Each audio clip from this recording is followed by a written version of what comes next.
சாப்பிடு. ஏன் சாப்பிட மாட்டேங்கிற? உனக்கு பிடிச்சதான ஆர்டர் பண்ண. சாப்பிடு. இப்படியெல்லாம் நீங்க சாப்பிட்டதே இல்லையே மாமா. இதெல்லாம் என்னாலதான். நீ இன்னும் பழசையும் நினைச்சு பேசிட்டு இருக்க. நம்ம புது வாழ்க்கையோட ஆரம்பம் இது. சந்தோஷமா சாப்பிடு.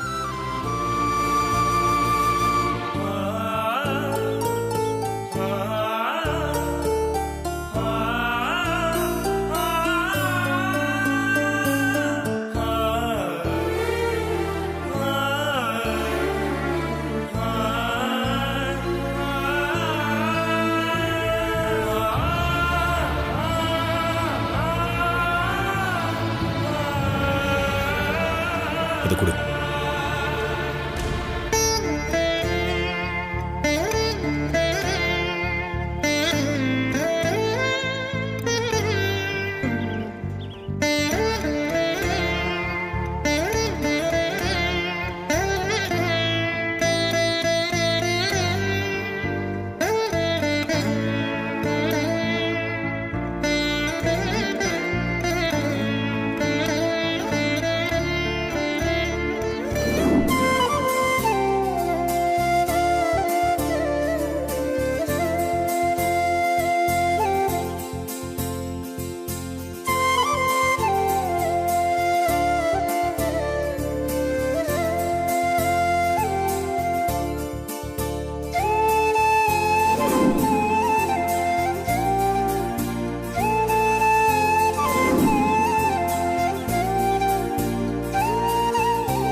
என்ன நந்தினி, ஆதி வீட்டை விட்டு போனதை நினைச்சு அகிலாவை விட நீ ரொம்ப ஃபீல் பண்ற போல இருக்கு. ஆதி வீட்டை விட்டு போனது ஓகே.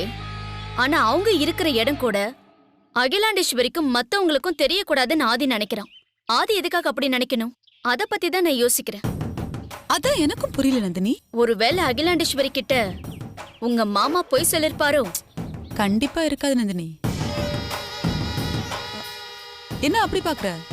நான் எப்படி அவ்வளவு கன்ஃபார்மா சொல்றேன்னா, அது ஒண்ணும் இல்ல. ஜேம்ஸ் பாண்ட் கூட சேர்ந்து மகளையும் மருமகனையும் கண்டுபிடிக்கிறதுக்கு அந்த அகிலாவோட அடிமை கட்டப்பா இருக்காரே சுந்தரம், அவரும் போயிருந்தாரு.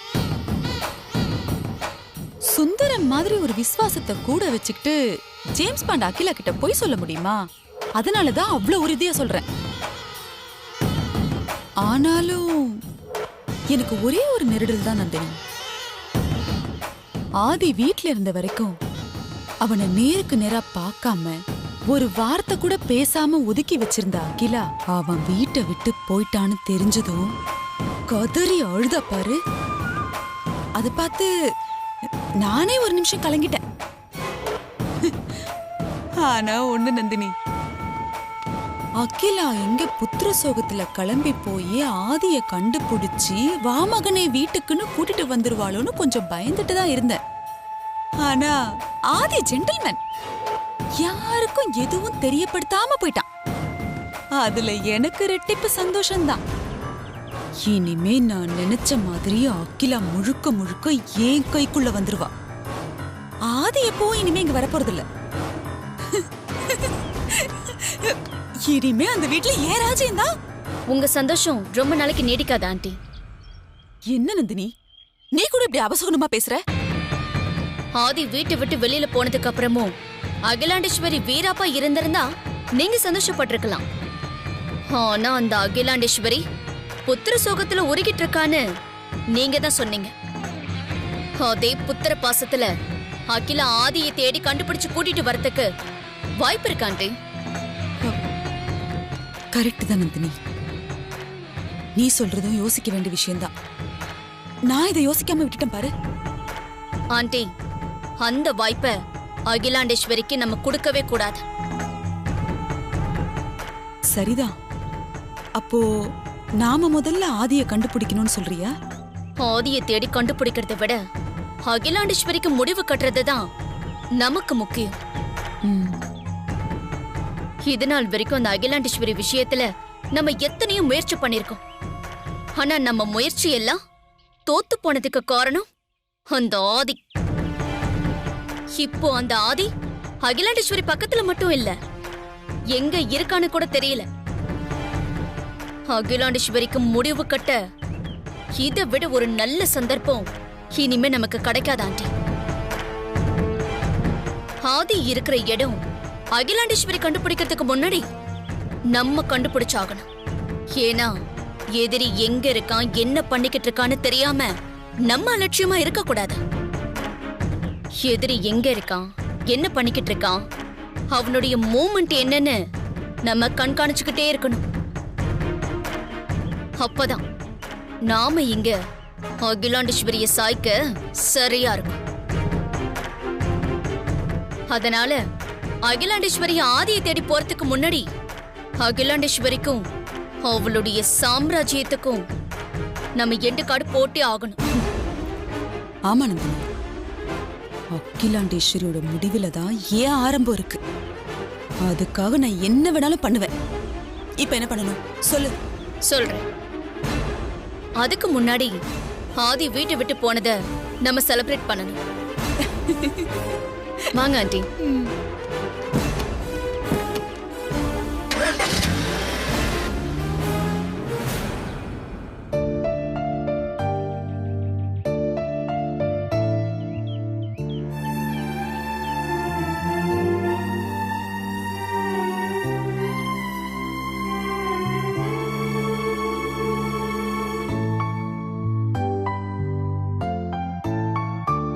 போது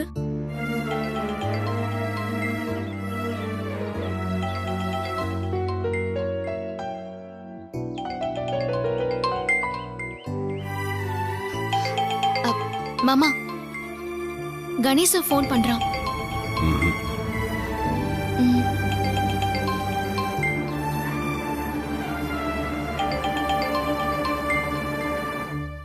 போனை எடுக்கா.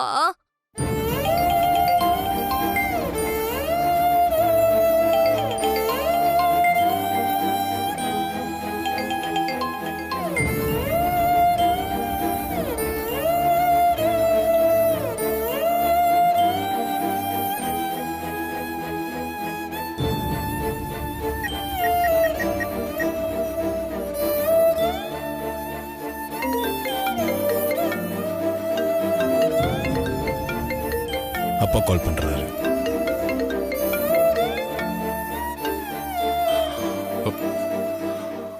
ஆதி ப்ளீஸ் பிக் மை கால். உன்னை பத்தி எந்த விவரமும் தெரியாம தவிச்சு போயிருக்கோம். ஆதி pick up my call.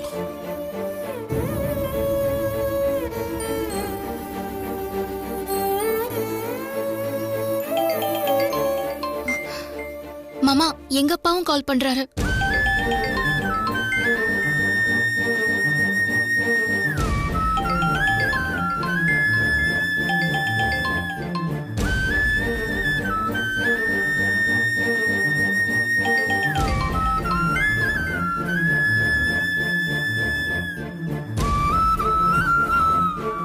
Aadhi phone எடுக்க மாட்டேங்கிறானே.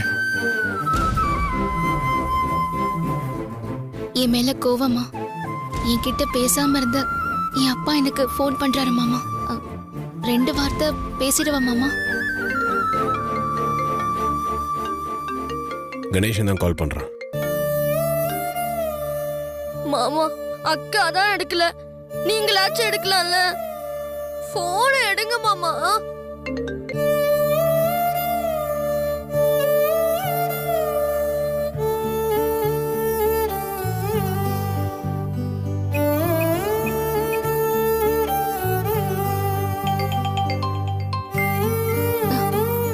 மாமா, நீங்க போன் எடுக்கலங்கிறதுனால மாமா எனக்கு போன் பண்றாரு.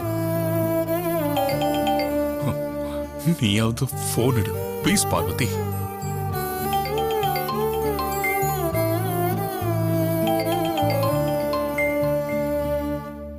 காலையில இருந்து மாத்தி மாத்தி போன் பண்ணிக்கிட்டே இருக்காங்க மாமா.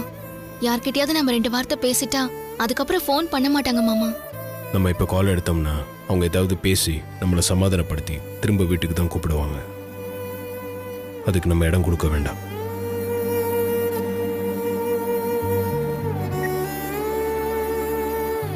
நம்ம எங்க இருக்கோம்னு கேட்டு தெரிஞ்சுக்கிட்டு நேரா கிளம்பி வந்துடுவாங்க. நமக்கு அப்புறம் தர்ம சங்கடம் ஆயிடும். நான் அப்புறமா கால் பண்ணி அப்பா கிட்ட பேசிடுறேன். நீ இதெல்லாம் நினைச்சு ஃபீல் பண்ணிட்டு இருக்காத.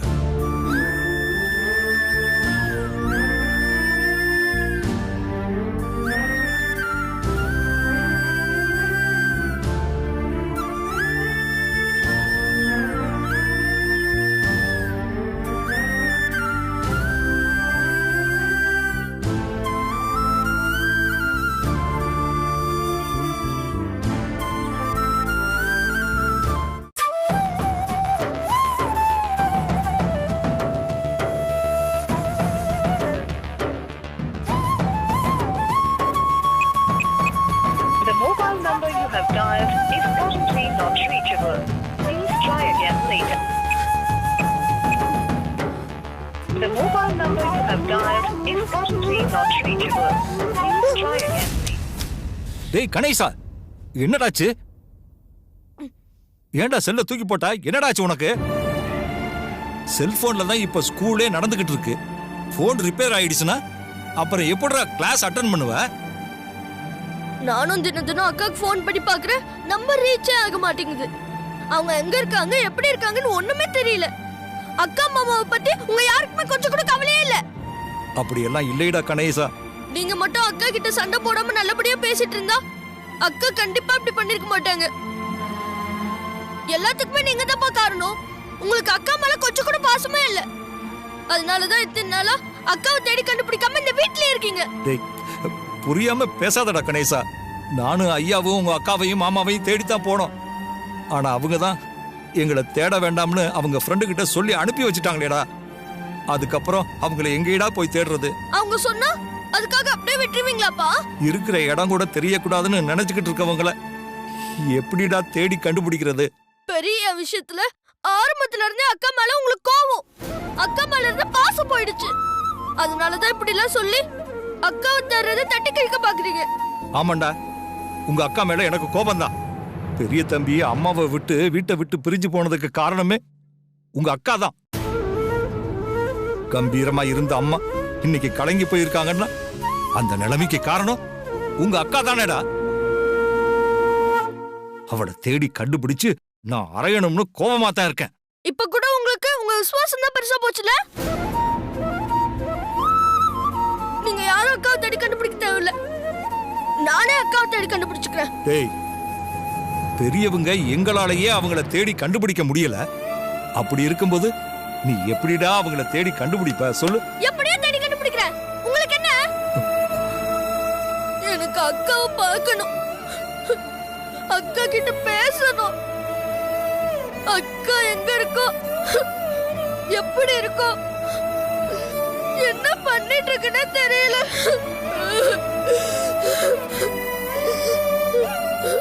டேய் கணேசா, இது ஒண்ணும் நம்ம ஊர் மாதிரி சின்ன கிராமம் இல்லடா. உங்க அக்காவை நீ தேடி கண்டுபிடிக்கிறதுக்கு இது மிகப்பெரிய சிட்டிடா.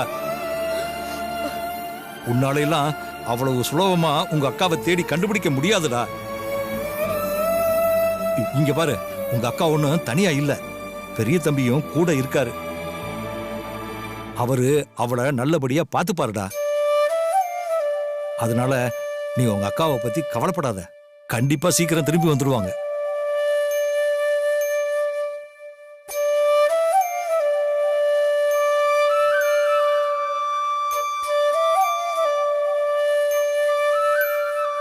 சாவித்திரி, அகிலாமா கிட்ட இருந்து பெரிய தம்பிய பிரிச்சுட்டான்ற பழி நம்ம பொண்ணு மேல விழுந்திருக்கு. கணேசனும் இன்னைக்கு என்ன பார்த்து அக்கா மேல பாசம் இல்லைன்னு வேற சொல்றான். இந்த சூழ்நிலையில நான் என்ன பண்ணுவேன்? சாவித்திரி, நான் நம்ம பொண்ண பாப்பனா இல்ல அகிலாமாவை பாப்பனா?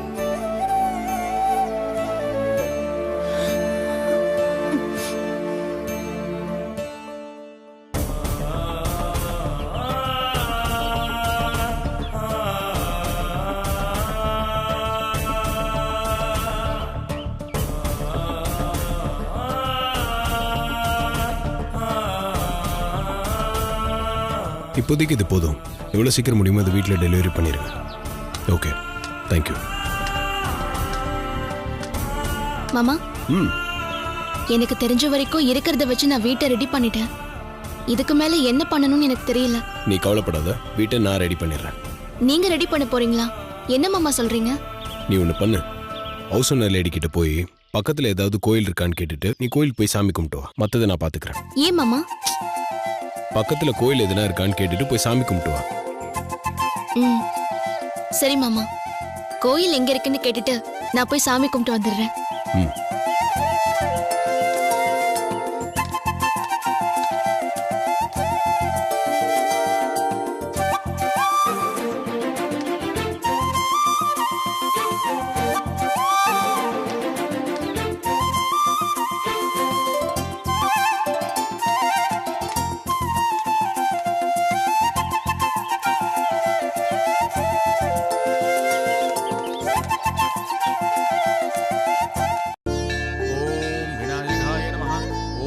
राजाय नमः। ओम गौरीपुत्राय नमः। ओम गणेश्वराय नमः। ओम स्कंदाग्रधाय नमः। ओम अव्ययाय नमः। விநாயகா, விக்னேஸ்வரா, வினைகளை எல்லாம் தீர்ப்பவனே, எது நடக்க கூடாதுன்னு நான் பயந்துட்டு இருந்தனோ அது இப்போ நடந்து முடிஞ்சிருச்சு. மாமா வீட்டை விட்டு போலான்னு முடிவெடுத்தப்போ ஓரளவுக்கு மேல அவர் சொன்னதை என்னால மறுத்து பேச முடியாம நான் அவர் கூட கிளம்பி வந்துட்டேன். இனிமே இங்கதான் தங்க போறோன்னு அவர் முடிவெடுத்திருக்கிற வீட்டை பத்தி நினைச்சா எனக்கு ரொம்ப கவலையா இருக்கு. நான் சாதாரண ஓலை குடிசை இல்ல, வெயில் மழை கூட ஒன்னா வாழ்ந்தவன். அதனால நான் எங்க வேணாலும் இருப்பேன். எனக்கு எந்த பிரச்சனையும் இல்ல. ஆனா மாமா அப்படிப்பட்டவர் இல்லையே. பங்களாவில பட்டு மெத்தையில தரையில கால் படாம வாழ்ந்தவர். ஆனா இப்போ முழுசா கட்டி முடிக்காத அரைகுறையா இருக்கிற வீட்டுல வாழலான்னு முடிவுக்கு வந்திருக்காரு. அவர் முன்னாடி நான் அமைதியானாலும் என்னோட மனசு அமைதி ஆகல. எல்லா வசதி வாய்ப்புகளோட வாழ்ந்த என் மாமா எந்த வசதியும் இல்லாத அந்த வீட்டுல எப்படி வாழ போறாரு? எந்த குறையும் இல்லாம அவரை எப்படி பாத்துக்க போறோம்னு நினைக்கும் போது ரொம்ப கவலையாவும் பதட்டமாவும் இருக்கு. ஒரு விஷயத்த செஞ்சு முடிக்கணும்னு மாமா மனசுல வைராகியம் வந்துட்டா இப்படிதான் அவர் தன்னை வருத்திக்க ஆரம்பிச்சிருவாரு. இப்ப அவர் மனசுல என்ன நினைச்சிட்டு இருக்காருன்னு என்னால புரிஞ்சுக்க முடியல. அவர் மனசுல என்ன வேணாலும் இருந்துட்டு போட்டோம். ஆனா என் மனசுல இருக்கிறதெல்லாம் என் மாமா எந்த குறையும் இல்லாம எப்பவும் சந்தோஷமா இருக்கணும். நான் உன்கிட்ட வேண்டிக்கிறதெல்லாம் இதுதான். எவ்வளவு பெரிய கஷ்டமா இருந்தாலும் அதை எனக்கு கொடு. எனக்கு கொடுக்கணும்னு நினைக்கிற சின்ன சந்தோஷத்தை கூட என் மாமாவுக்கு கொடு. நான் எப்பவும் என் மாமாவுக்கு ஆறுதலாவும் பக்கபலமாவும் இருக்கணும். அதுக்கான சக்தியையும் தைரியத்தையும் நீ எனக்கு கொடுத்த அருள் புரியணும்.